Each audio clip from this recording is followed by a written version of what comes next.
بسم اللہ الرحمن الرحیم۔ السلام علیکم۔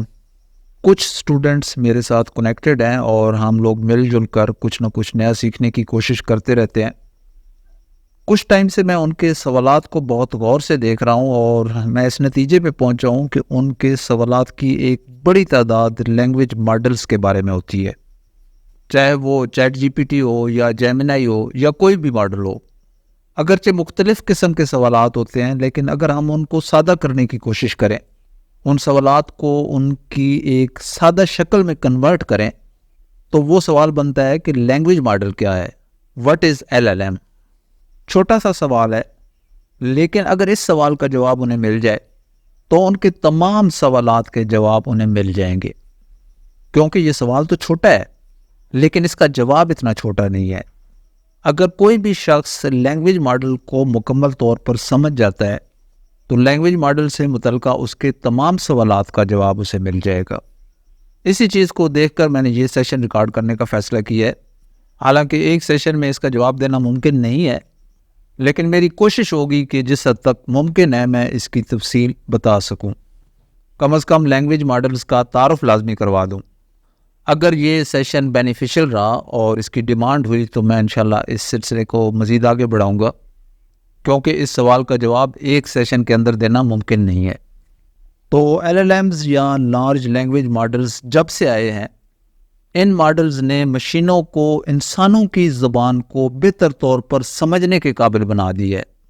نہ صرف یہ کہ یہ انسانی لینگویج کو سمجھ سکتے ہیں، بلکہ یہ اس کو لکھ بھی سکتے ہیں اور اس کو بول بھی سکتے ہیں۔ تو مصنوعی ذہانت یا اے آئی کی فیلڈ کے اندر نئی نئی چیزیں ممکن ہو چکی ہیں جو اس سے پہلے تقریباً ناممکن تھی۔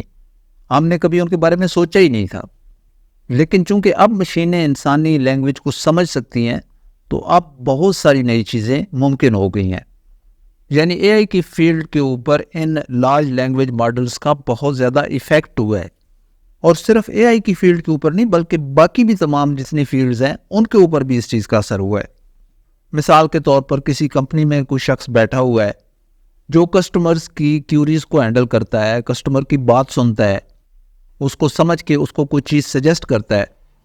تو اب چونکہ مشینیں بھی انسانی لینگویج کو سمجھ سکتی ہیں، تو کوئی مشین بھی اس کسٹمر کی کیوری کو سن سکتی ہے، اس کو سمجھ سکتی ہے اور اس کا جواب دے سکتی ہے۔ لینگویج ماڈلز آنے کے بعد ہیومینٹی اس وقت ایک اہم موڑ پر موجود ہے۔ 2012 کے بعد اے آئی کی ڈیولپمنٹ کے اندر ڈیپ نیورل نیٹ ورکس کا استعمال شروع ہو گیا تھا، اور صرف 10 سال کے بعد یعنی 2022 کے اندر پہلا لینگویج ماڈل مارکیٹ کے اندر ریلیز کر دیا گیا، جو اس طرح کے آرٹیکلز لکھ سکتا ہے یا جنریٹ کر سکتا ہے جن کو دیکھ کر یہ اندازہ لگانا مشکل ہوتا ہے کہ ان کو کسی ماڈل نے جنریٹ کیا ہے یا ان کو کسی حقیقی انسان نے لکھا ہے۔ اس ماڈل کو آپ چیٹ جی پی ٹی کے نام سے جانتے ہیں۔ جی پی ٹی سے مراد جنریٹو پری ٹرینڈ ٹرانسفارمر ہے۔ اس ٹیکنالوجی نے ہمارے ٹیکنالوجی اور انفارمیشن کے ساتھ انٹریکٹ کرنے کے طریقہ کار کو بالکل تبدیل کر دیا ہے۔ اپنی ریلیز کے صرف پہلے 5 دن کے اندر اس نے 1 ملین ایکٹیو یوزرز گین کر لیے تھے، اور صرف 2 مہینوں کے اندر اس کے ایکٹیو یوزرز کی تعداد 100 ملین ہو گئی تھی۔ اس سے پہلے جتنی بھی پروڈکٹس ہیں جن کی ایک بہت بڑی یوزر بیس ہے، جس طرح فیس بک ہے، یوٹیوب ہے، انسٹاگرام ہے، تو کسی بھی پروڈکٹ کو یوزرز نے اتنی جلدی اڈاپٹ نہیں کیا جتنی جلدی چیٹ جی پی ٹی کو انہوں نے اڈاپٹ کر لیا۔ یہ اے آئی کی ایک بالکل نئی نسل تھی۔ بظاہر یہ چیٹ باٹس تھے جو انسانوں کی طرح بات کر سکتے تھے، لیکن بہت جلد انہوں نے دوسرے کام بھی کرنے شروع کر دیے، جس طرح ٹرانسلیشن ہے یا ٹیکسٹ جنریشن ہے یا کسی بھی ٹیکسٹ کو سمرائز کرنا ہے، اور اس کے علاوہ بھی بہت سارے کام کرنے کے قابل ہو گئے۔ اور آج پروگرامرز، ٹیچرز اور ریسرچرز کے لیے یہ ایک بہت اہم ٹول ہے، وہ اس کو لازمی طور پر استعمال کرتے ہیں۔ چیٹ جی پی ٹی کی سکسیس بے مثال تھی، یعنی اس سے پہلے ایسی کوئی مثال نہیں ملتی۔ تو چونکہ چیٹ جی پی ٹی کے پیچھے جو ٹیکنالوجی ہے وہ یہی لارج لینگویج ماڈلز ہیں، چیٹ جی پی ٹی بھی ایک لارج لینگویج ماڈل ہے، تو لارج لینگویج ماڈلز پر ریسرچ بہت زیادہ ہونا شروع ہو گئی۔ تمام کمپنیوں کا فوکس اسی طرف آیا کیونکہ اس کی ڈیمانڈ بھی تھی اور کاروباری نقطہ نظر سے بھی یہ فائدہ مند تھا۔ جس کے نتیجے میں 2023 کے اندر بہت زیادہ لارج لینگویج ماڈلز مارکیٹ کے اندر ریلیز کیے گئے، اور یہ لینگویج ماڈلز امپروو بھی ہونا شروع ہو گئے، یعنی انسانی زبان کو سمجھنے اور اس کو جنریٹ کرنے کی ان کی صلاحیت بھی بہتر ہونا شروع ہو گئی۔ اب اگرچہ لارج لینگویج ماڈلز ہمارے پاس کچھ ٹائم سے موجود ہیں، لیکن ابھی بھی چھوٹے ماڈلز ریلیونٹ ہیں، ان کو بھی استعمال کیا جا سکتا ہے، کیونکہ ایل ایل ایمز صرف ایک سنگل ماڈل نہیں ہے۔ آج بھی لینگویج آرٹیفیشل انٹیلیجنس کے اندر بہت ساری ٹیکنیکس ہیں اور ماڈلز ہیں جن کو ایکسپلور کرنے کی ضرورت ہے۔ اس سیشن کے اندر خاص طور پر میں آپ کو fundamentals of L L Ms کے بارے میں بتانے کی کوشش کروں گا، اور ساتھ ہی ساتھ انشاءاللہ لینگویج آرٹیفیشل انٹیلیجنس کے بارے میں بھی بتانے کی کوشش کروں گا۔ سب سے پہلا سوال یہ پیدا ہوتا ہے کہ لینگویج آرٹیفیشل انٹیلیجنس کیا ہے؟ آرٹیفیشل انٹیلیجنس یا اے آئی کی اصطلاح عام طور پر ان کمپیوٹرز کے لیے استعمال کی جاتی ہے جو انسانی ذہانت یا ہیومن انٹیلیجنس کے قریب قریب کام کر سکتے ہیں، جس طرح لینگویج ٹرانسلیشن ہے یا اسپیچ ریکگنیشن ہے یا ویژول پرسیپشن ہے۔ یہ سافٹ ویئر کی ذہانت ہوتی ہے جو انسانی ذہانت سے ظاہر ہے مختلف ہوتی ہے۔ اس کی فارمل ڈیفینیشن آپ کو اسکرین پہ نظر آ رہی ہوگی۔ Artificial intelligence is the science and engineering of making intelligent machines especially intelligent programs. It is related to the similar task of using computers to understand human intelligence. But AI does not have to confine itself to methods that are biologically observable. یہ جان مکارتھی کی definition ہے جن کا شمار اے آئی کے بانیوں کے اندر کیا جاتا ہے، لیکن چونکہ اے آئی مسلسل ایوالو ہو رہی ہے تو اے آئی کی اصطلاح وائڈ ورائٹی آف سسٹمز کو ڈسکرائب کرنے کے لیے استعمال ہوتی ہے، اور ان میں کچھ ایسے سسٹم بھی ہوتے ہیں جن کا بیہیویئر انٹیلیجنٹ نہیں ہوتا۔ مثال کے طور پر کمپیوٹر گیمز کے اندر جو این پی سیز یا نان پلیبل کریکٹرز ہوتے ہیں ان کو بھی عام طور پر اے آئی کہا جاتا ہے، لیکن ان میں سے زیادہ تر کا اے آئی سے کوئی تعلق نہیں ہوتا، وہ صرف اف ایلس کی اسٹیٹمنٹس کے ذریعے کام کرتے ہیں۔ اے آئی کی ایک سب فیلڈ لینگویج اے آئی ہے جس کا فوکس ایسی ٹیکنالوجیز کو ڈیولپ کرنے پر ہے جو ہیومن لینگویج کو انڈرسٹینڈ کر سکے، اس کو پروسیس کر سکے اور اس کو جنریٹ بھی کر سکے۔ لینگویج اے آئی کو انٹرچینجبلی یوز کیا جاتا ہے این ایل پی یعنی نیچرل لینگویج پروسیسنگ کے ساتھ، دونوں کا مطلب سیم ہے۔ اس فیلڈ کے اندر ہم نے لینگویج پروسیسنگ کے پرابلمس کو ٹیکل کرنا ہوتا ہے۔ جب ہم لینگویج اے آئی کی اصطلاح استعمال کرتے ہیں تو اس کے اندر ایسی ٹیکنالوجیز بھی شامل ہو سکتی ہیں جو ٹیکنیکلی ایل ایل ایمز کا حصہ نہیں ہوتی، لیکن پھر بھی وہ فیلڈ کے لیے بہت اہم ہے، جس طرح ریٹریول سسٹمز ہیں جن کی مدد سے ہم ایل ایل ایمز کو اپنی مرضی کی پاورز دے سکتے ہیں۔ چونکہ ہم نے یہ بھی دیکھنا ہے کہ یہ لینگویج ماڈلز لینگویج اے آئی کی فیلڈ کو کس طرح سے تبدیل کر رہے ہیں، اس لیے ہمیں صرف لینگویج ماڈلز کو سمجھنا کافی نہیں ہے۔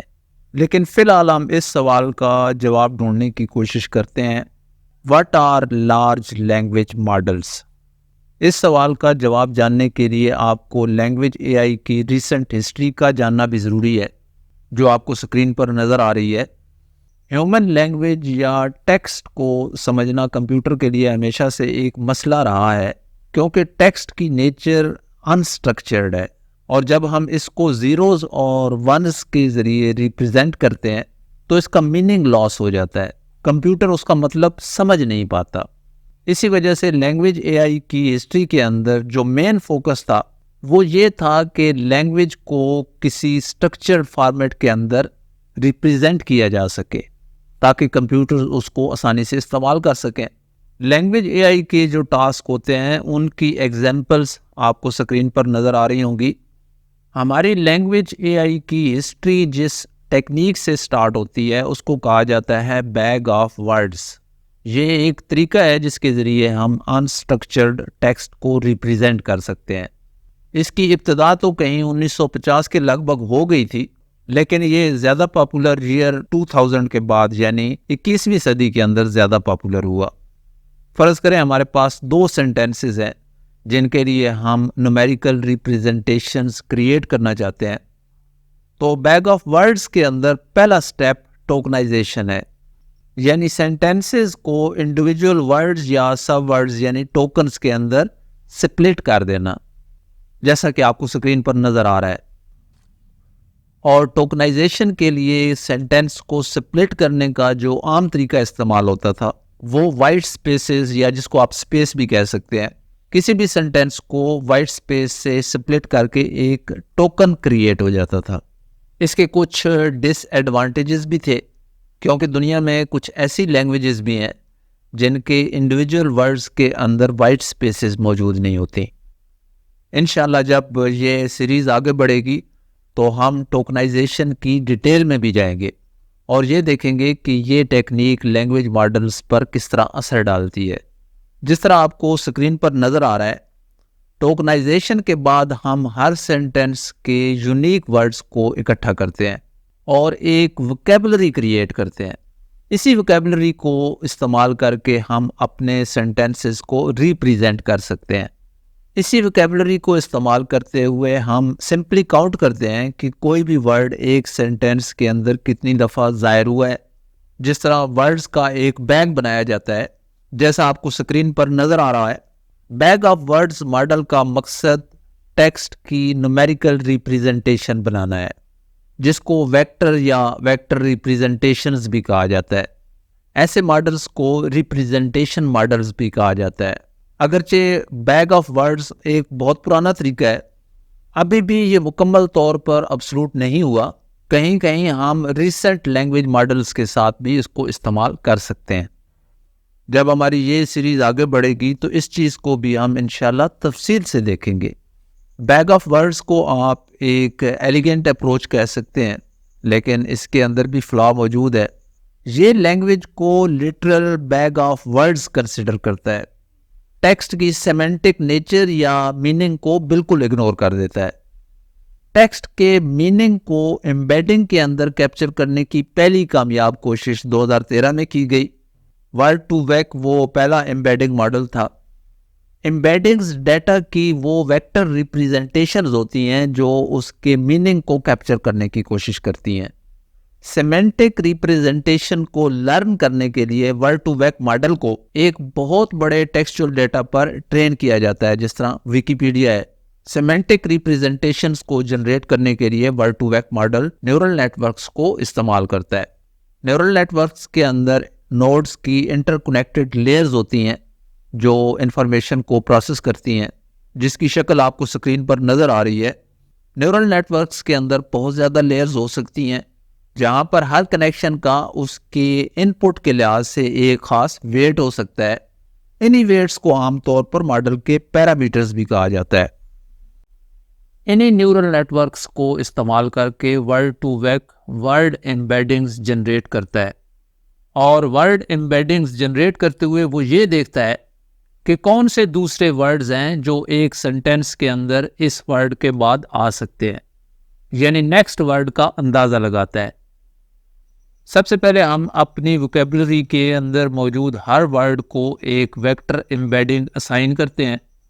فرض کر لیں کہ ہر ورڈ کے لیے 50 ویلیوز ہوتی ہیں جو شروع میں بے ترتیب ہوتی ہیں، یعنی رینڈم ویلیوز ہوتی ہیں، لیکن ٹریننگ کے ہر سٹیپ کے اندر جو آپ کو سکرین پر نظر بھی آ رہا ہے، ہم ٹریننگ ڈیٹا کے اندر سے ورڈز کے پیئرز کو لیتے ہیں اور ماڈل یہ پریڈکٹ کرنے کی کوشش کرتا ہے کہ ایک سینٹینس کے اندر یہ دو ورڈز ایک دوسرے کے نیبرز ہو سکتے ہیں یا نہیں ہو سکتے۔ اس ٹریننگ پروسیس کے اندر word to vec model words کے درمیان ریلیشن شپ کو لرن کرتا ہے اور اس انفارمیشن کو ایمبیڈنگز کے اندر شامل کر دیتا ہے۔ اگر کوئی سے دو ورڈز کے نیبرز سیم ہیں تو ان کی ایمبیڈنگز بھی ایک دوسرے کے نزدیک نزدیک ہوں گی۔ اگر کوئی سے بھی دو ورڈز کے نیبرز مختلف ہوں گے تو ان کی ایمبیڈنگز بھی ایک دوسرے سے دور ہوں گی۔ کوئی سے بھی دو افراد کے پڑوسی تبھی سیم ہو سکتے ہیں اگر وہ دونوں ایک ہی محلے کے اندر رہتے ہو۔ اگر دو افراد مختلف محلوں کے اندر رہتے ہیں تو ان کے نیبرز یا ان کے پڑوسی بھی مختلف ہوں گے۔ بہت ہی سادہ سا کانسیپٹ ہے، اس کو سمجھنا بہت آسان ہے۔ آنے والے سیشن کے اندر ہم انشاءاللہ ورڈ ٹو ویک ماڈل کے ٹریننگ پروسیس کی ڈیٹیل کے اندر بھی جائیں گے. اس طریقے سے جو امبیڈنگز کریٹ ہوتی ہیں وہ ورڈز کے میننگ کو کیپچر کرتی ہیں. لیکن اس کا مطلب کیا ہے، وہ میننگ کو کس طریقے سے کیپچر کرتی ہیں، اس چیز کو آسانی سے سمجھنے کے لیے فرض کریں ہمارے پاس کچھ الفاظ کی امبیڈنگز موجود ہے. فرض کریں ہمارے پاس 2 ورڈز ہیں، ایپل اور بیبی. اب ان ورڈز کی امبیڈنگز ان ورڈز کا میننگ کیپچر کرنے کی کوشش کرتی ہیں ان ورڈز کی پراپرٹیز کو ریپرزینٹ کر کے. تو نیو برن اور ہیومن پراپرٹیز کے لیے اس کا سکور ہائی ہوگا، لیکن انہی پراپرٹیز کے لیے جو ہمارے پاس دوسرا ورڈ ہے ایپل، اس کا سکور لو ہوگا. جیسا آپ کو اسکرین پہ نظر آ رہا ہے، یہاں پر چونکہ امبیڈنگ کا سائز فکسڈ ہوتا ہے تو ان کی پراپرٹیز کو چنا جاتا ہے اس ورڈ کی مینٹل ریپریزنٹیشن کو کریٹ کرنے کے لیے. اس تصویر کو اگر آپ غور سے دیکھیں تو کیٹس کی کون سی پراپرٹیز ہو سکتی ہیں؟ اینیمل کے لیے اس کا سکور 91% ہے، اور چونکہ کیٹس ہے یعنی جمع کا صیغہ ہے اس لیے یہاں پر بھی اس کا سکور 94% ہے. لیکن فروٹ چونکہ اس کی پراپرٹیز میں نہیں آتا تو یہاں پہ اس کا سکور -51% ہے. اسی طرح پپی ہے تو اینیمل کے لیے اس کا سکور 93% ہے، اور نیو برن کے لیے بھی اس کا سکور 71% ہے کیونکہ پپی نیو برن نہیں ہوتا ہے. اسی طرح ہاؤسز چونکہ جمع کا صیغہ ہے تو یہاں پر بھی اس کا سکور 94% ہے. اس کے بعد ایپل ہے، یہ چونکہ فروٹ ہے تو فروٹ کے لیے اس کا سکور 89% ہے. اس کی پراپرٹیز میں اینیمل نہیں ہو سکتا کیونکہ یہ ایک فروٹ ہے، اس وجہ سے یہاں پر اس کا سکور -67% ہے. لاسٹ میں بیبی ہے، نیو برن کے لیے اس کا سکور 90% ہے اور ہیومن کے لیے اس کا سکور 87% ہے. اب بیبی کی پراپرٹیز میں فروٹ تو نہیں ہو سکتا، اسی وجہ سے فروٹ کے لیے اس کا سکور -51% ہے. جب عملی طور پر ہم ان پراپرٹیز کو دیکھتے ہیں تو کچھ پراپرٹیز کی تو ہمیں سمجھ آ رہی ہے، لیکن کافی زیادہ ایسی پراپرٹیز ہوتی ہیں جن کو سمجھنا ہمارے لیے یعنی انسانوں کے لیے بہت مشکل ہوتا ہے. لیکن یہ تمام پراپرٹیز مل کر کمپیوٹر کے لیے ایک سینس بنا دیتی ہیں. کمپیوٹر ان پراپرٹیز کو دیکھ کر بہت اچھے طریقے سے اس ورڈ کے میننگ کا اندازہ لگا لیتا ہے، اور ہیومن لینگویج یعنی انسانی لینگویج کو کمپیوٹر لینگویج کے اندر ٹرانسلیٹ کر لیتا ہے. امبیڈنگز بہت زیادہ ہیلپ فل ہوتی ہیں کیونکہ ان کی مدد سے ہم 2 ورڈز کے درمیان سیمینٹک سملیرٹی کو میئر کر سکتے ہیں، اور اس کے لیے ہم مختلف قسم کے ڈسٹنس میٹرکس کو استعمال کرتے ہیں اور اندازہ لگا لیتے ہیں کہ ایک ورڈ دوسرے ورڈ سے کتنا نزدیک یا دور ہے. اگر ہم ان امبیڈنگز کو 2 ڈائمینشنل ریپریزنٹیشن کے اندر کمپریس کریں تو جیسا آپ کو سکرین پر نظر آ رہا ہے، ایسے الفاظ جن کا میننگ سملر ہے وہ ایک دوسرے کے نزدیک ہیں. اگلے کسی سیشن کے اندر ہم انشاءاللہ یہ بھی دیکھیں گے کہ ہم ان امبیڈنگز کو n ڈائمینشنل سپیس کے اندر کس طریقے سے کمپریس کر سکتے ہیں. بہت ساری ٹائپ کی امبیڈنگز ہوتی ہیں، جس طرح ورڈ امبیڈنگز ہیں یا سینٹینس امبیڈنگز ہیں جو ایبسٹریکشن کے ڈیفرنٹ لیولز کو ظاہر کرتی ہیں، جس طرح آپ کو سکرین پر نظر آ رہا ہے. مثال کے طور پر بیگ آف ورڈز امبیڈنگز کریٹ کرتا ہے ڈاکومنٹ لیول پر کیونکہ یہ پورے ڈاکومنٹ کو ریپریزینٹ کرتا ہے، جبکہ اس کے مقابلے میں ورڈ ٹو ویک ورڈز کی امبیڈنگز جنریٹ کرتا ہے. LLMs کے اندر امبیڈنگز کا ایک سینٹرل رول ہے. ان سیشنز کے اندر امبیڈنگز کا استعمال بہت زیادہ ہوگا کیونکہ ان کو ہم بہت سارے مقاصد کے لیے استعمال کرتے ہیں. مثال کے طور پر کلاسیفیکیشن ہے، کلسٹرنگ ہے، اسی طریقے سے سیمینٹک سرچ اور ریٹریول آگمنٹڈ جنریشن کے لیے بھی امبیڈنگز کو استعمال کیا جاتا ہے. اگلے سیشن کے اندر ہم انشاءاللہ امبیڈنگز کی مزید ڈیٹیل کے اندر بھی جائیں گے. ورڈ ٹو ویک کا جو ٹریننگ پروسیس ہے وہ ورڈز کی اسٹیٹک اور ڈاؤن لوڈیبل ریپریزنٹیشنز کریٹ کرتا ہے. مثال کے طور پر ایک ورڈ ہے بینک، تو یہ اس کی ایک ہی امبیڈنگ کریٹ کرے گا چاہے وہ کسی بھی کانٹیکسٹ کے اندر استعمال ہو رہا ہو. لیکن جیسا کہ آپ جانتے ہیں بینک ایک فائنینشیل ادارہ بھی ہے، اور بینک کا مطلب کسی دریا کا کنارہ بھی ہوتا ہے، دونوں کے لیے اس لفظ کو استعمال کیا جا سکتا ہے، اس لیے اس کے کانٹیکسٹ کو دیکھتے ہوئے اس کا میننگ اور اس کی ایمبیڈنگز بھی مختلف ہونی چاہیے۔ اس کانٹیکسٹ کو انکوڈ کرنے کا پہلا سٹیپ اچیو کیا گیا تھا RNNs کے ذریعے۔ RNN سے مراد ریکرنٹ نیورل نیٹ ورکس ہیں، اور یہ نیورل نیٹ ورکس کی ہی ایک قسم ہے جن کو ہم ایڈیشنل انپٹ کے طور پر سیکوینسز دے سکتے ہیں۔ تو یہ RNNs دو کاموں کے لیے استعمال ہوتے ہیں، انکوڈنگ یا انپٹ کو ریپریزنٹ کرنے کے لیے، اور ڈیکوڈنگ یعنی آؤٹ پٹ سینٹینس کو جنریٹ کرنے کے لیے۔ اسکرین پر موجود تصویر سے آپ کو یہ بات زیادہ آسانی سے سمجھ آئے گی۔ اس تصویر کے اندر بھی اس پروسیس کو دکھایا گیا ہے کہ کس طرح ایک انگلش کے سینٹینس کو ڈچ کے اندر ٹرانسلیٹ کیا گیا ہے۔ یہ پروسیس آٹو ریگریسو ہوتا ہے، یعنی جب یہ کوئی بھی ورڈ جنریٹ کرتا ہے تو اس آرکیٹیکچر کو پہلے سے جنریٹڈ تمام ورڈز کی ضرورت ہوتی ہے۔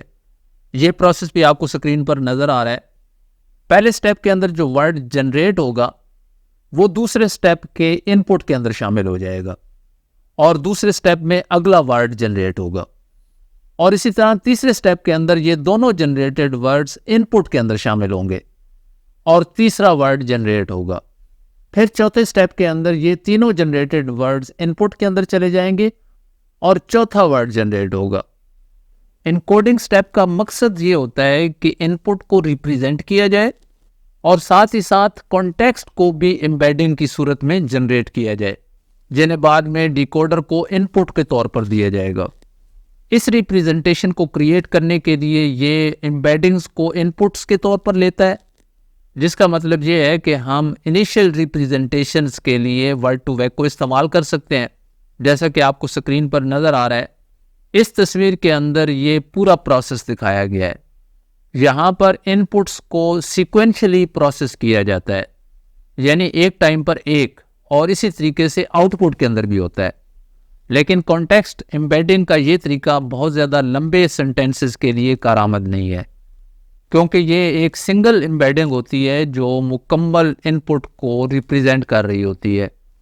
2014 میں اٹینشن کے نام سے اس کا ایک سلوشن متعارف کروایا گیا، جس نے اوریجنل آرکیٹیکچر کو کافی زیادہ امپروو کیا۔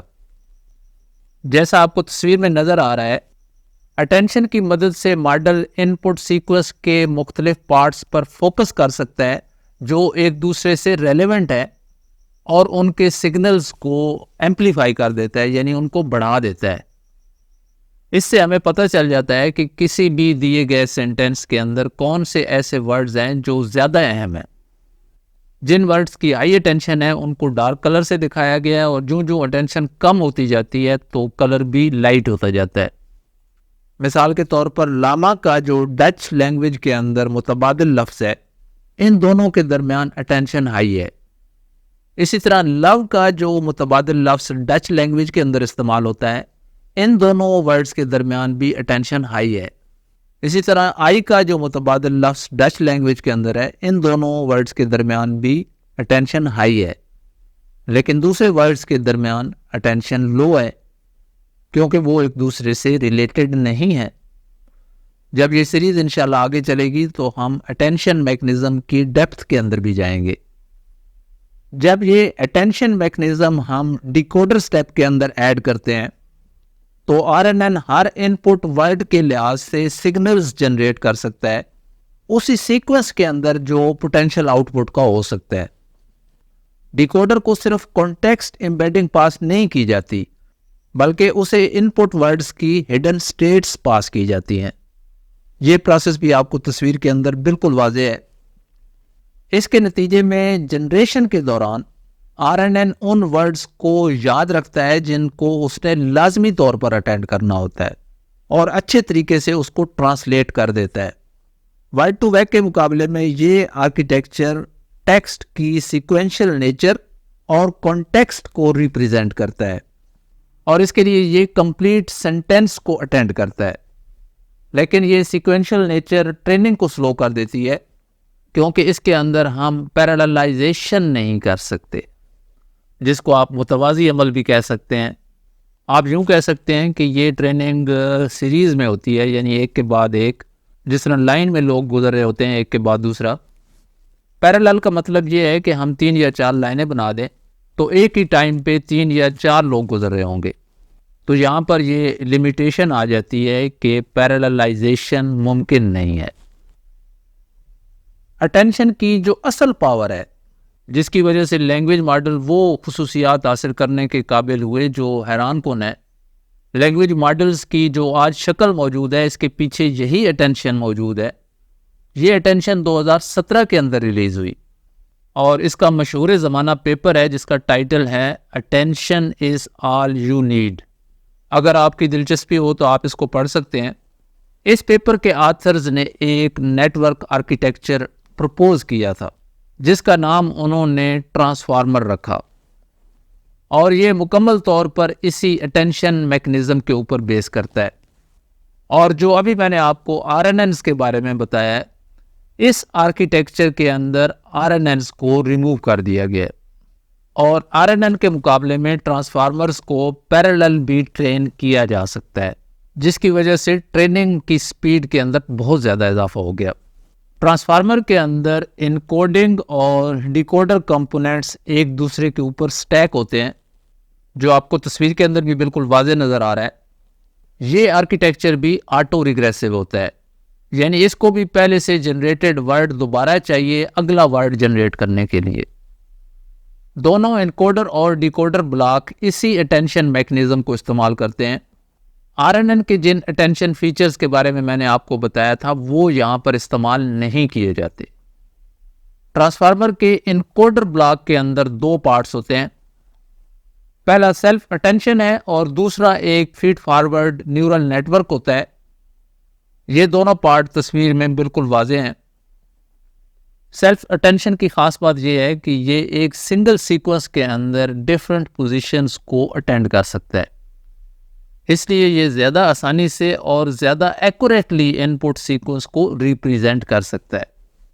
ایک ٹائم پر ایک ٹوکن کو دیکھنے کی بجائے یہ ایک ہی ٹائم پہ تمام سیکوینس کو دیکھ سکتا ہے یعنی مکمل سیکوینس کو 1 گو کے اندر دیکھ لیتا ہے. انکوڈر کے مقابلے میں ڈیکوڈر کے اندر ایک ایکسٹرا لیئر ہوتی ہے جو انکوڈر کی آؤٹ پٹ پر فوکس کرتی ہے تاکہ ان پٹ کے اندر سے ریلیونٹ پارٹس کو ڈھونڈا جا سکے. یہ چیز تصویر کے اندر بھی آپ کو واضح نظر آ رہی ہے. ڈیکوڈر کے اندر جو سیلف اٹینشن لیئر ہوتی ہے وہ فیوچر پوزیشنز کو ماسک کر دیتی ہے یا ان کو چھپا لیتی ہے تاکہ یہ صرف ارلیئر پوزیشنز کو اٹینڈ کر سکے. اس کا مقصد یہ ہوتا ہے کہ آؤٹ پٹ جنریٹ کرتے ہوئے انفارمیشن کی لیکنگ کو روکا جا سکے. یہ دونوں بلڈنگ بلاکس مل کر ٹرانسفارمر آرکیٹیکچر مکمل کرتے ہیں اور یہ آرکیٹیکچر بہت سارے ماڈلز کی فاؤنڈیشن ہے جس طرح BERT ہے یا GPT-1 ہے. ان کے بارے میں بھی میں آپ کو بتاؤں گا. اس سیریز کے اندر ہم زیادہ تر جن ماڈلز کے بارے میں بات کریں گے وہ ٹرانسفارمر بیسڈ ماڈلز ہیں. ٹرانسفارمر آرکیٹیکچر کے اندر اور بھی بہت کچھ ہے جو ایکسپلور کرنے والا ہے. اگلے کچھ سیشنز کے اندر ہم اس پر بھی بحث کریں گے اور یہ جاننے کی کوشش کریں گے کہ ٹرانسفارمر ماڈلز اتنا اچھا کام کیسے کرتے ہیں, اس کی وجوہات کیا ہیں. ان کے اندر ملٹی ہیڈ اٹینشن ہے, پوزیشنل ایمبیڈنگز ہیں اور لیئر نارملائزیشن شامل ہے. لینگویج ماڈل کا ٹاپک کافی وسیع ہے اور یہ حالانکہ صرف تعارفی سیشن ہے لیکن پھر بھی یہ کافی لمبا ہو چکا ہے. اس وجہ سے تعارفی سیشن کو بھی میں 2 پارٹس کے اندر تقسیم کر دوں گا کیونکہ لوگوں کے لیے اتنے لمبے سیشنز کو دیکھنا کافی مشکل ہوتا ہے. اس لیے تعارفی سیشن کے پہلے پارٹ کو یہاں پر میں ختم کرتا ہوں. بقیہ تعارف انشاءاللہ دوسرے پارٹ کے اندر ہوگا. اس چیز سے بھی آپ اندازہ لگا سکتے ہیں کہ LLMs کا ٹاپک کتنا وسیع ہے جس کا صرف تعارف کروانے کے لیے ہمیں اتنا ٹائم چاہیے. میں آپ کو ریکمینڈ کروں گا کہ آپ تعارفی سیشن لازمی طور پر دیکھ لیں اور اس کے بعد اگر آپ کو چیزوں کی سمجھ آ جاتی ہے اور آپ کو اس کے اندر دلچسپی محسوس ہوتی ہے تو پھر آپ اس فیلڈ کے اندر آگے جا سکتے ہیں. اللہ حافظ.